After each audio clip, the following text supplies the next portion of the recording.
Bro, you need to hear this. You are valued more than you could ever imagine.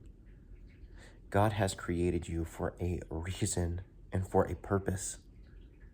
You're not meant just to scroll all the time, to video game all the time, to find your identity in what it is you do for a living, like your job. You know, you're not married to your job. If you are, then it should be to your wife and to your kids. And in order, it should be God first, wife second, kids third, and then everybody else is last. Now, I know some people might argue about the kids thing, but I'm like, you didn't marry your kids. I mean, yeah, they came from you, but they're not the ones you're married to. So, you need to put your wife first. And we all have good days and bad days, but you made a covenant with your wife and a promise to God. So take care of what he has given you. Work on that relationship daily. And I heard of something recently, and it's called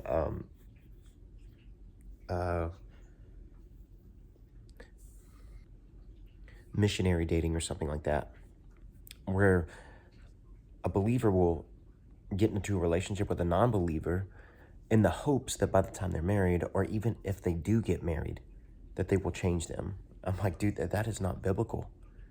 That, unfortunately, and I have seen this happen, that can lead you away from Christ. At the end of the day, it should be you who has your eyes focused on Christ. Because when that leads away, and I've seen this to so many close friends of mine, but I have very few close friends, because the older you get, they realize, like, I know I'm far from being old. I've met like teenagers that act older than I do, and I can literally run laps around them. And I'm not boasting, I'm just saying that's unfortunately where culture is right now. But it's not always going to stay there. If you're a Christian, then you are the example for this current and this past generation. You are what they need when Christ works through you, and you literally can breathe life into people, because sometimes a spirit needs to be awakened through our words, and that is mentioned in James. We need to build each other up. And so many people, they tend to isolate themselves, and when they do that, they tend to sometimes be consumed from their thoughts. And if they're not Christians, they have demons whispering in their ears all these horrible lies. And then over time, those lies will become truth, because they will become your reality. It's what you program yourself to think.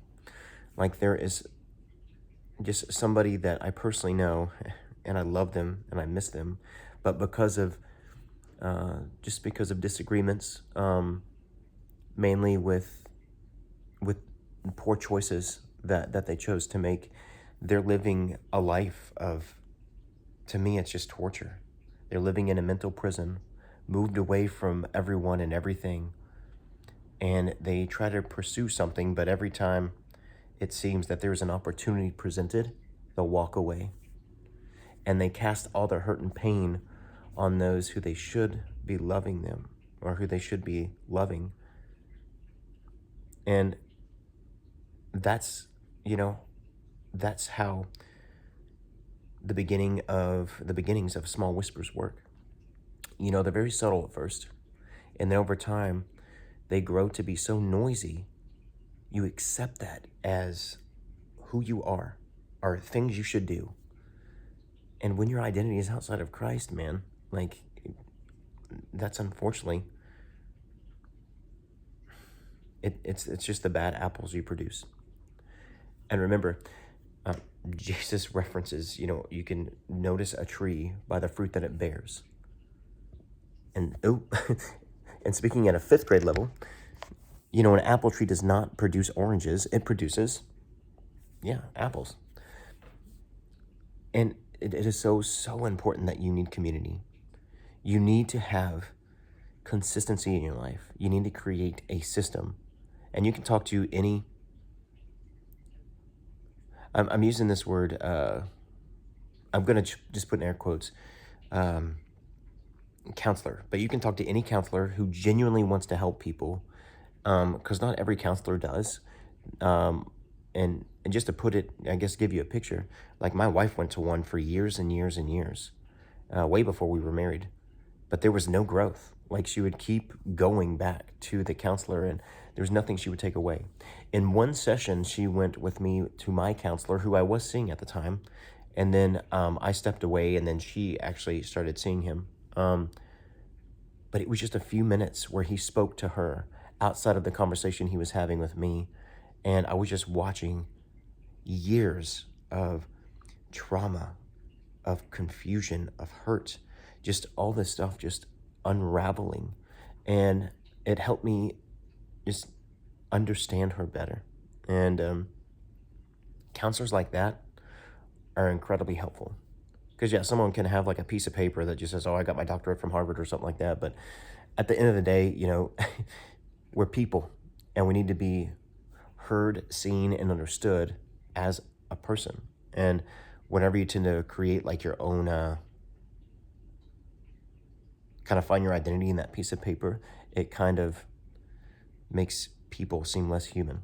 And you'll just treat them more like a business than a person. And that's what I was seeing with my wife. So she started seeing this new counselor, and it's so important that you create a system for your days and for your life. And these systems, I would highly recommend James Clear's book, Atomic Habits. And what I help guys with, and for years I battled with this, and especially after being a dad with a busy schedule, working labor-based jobs. I mean, right now I'm working too, and we're still making just enough every month, which still God has provided. He's providing so much, not in the form of finances, but in the form of just the relationship with my kids and my wife. But I know that, anybody who has ever built a business, it takes a lot of time and energy, and it can be draining.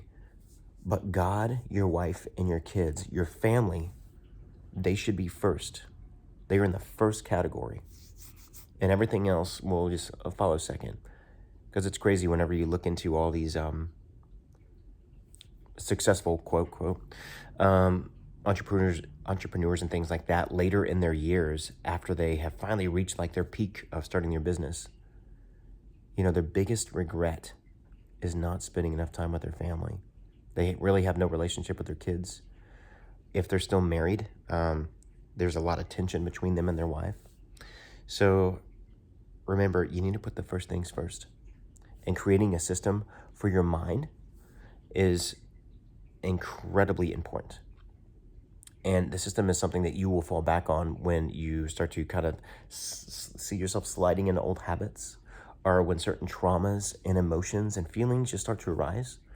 They have things like, and this is what I learned through counseling, they literally have emotion cards, because I was emotionally abused. So no, it's not physical abuse, but emotionally growing up. I was manipulated and had to move around a lot, and I couldn't understand how relationships work, and then I couldn't associate certain feelings to certain things because of that.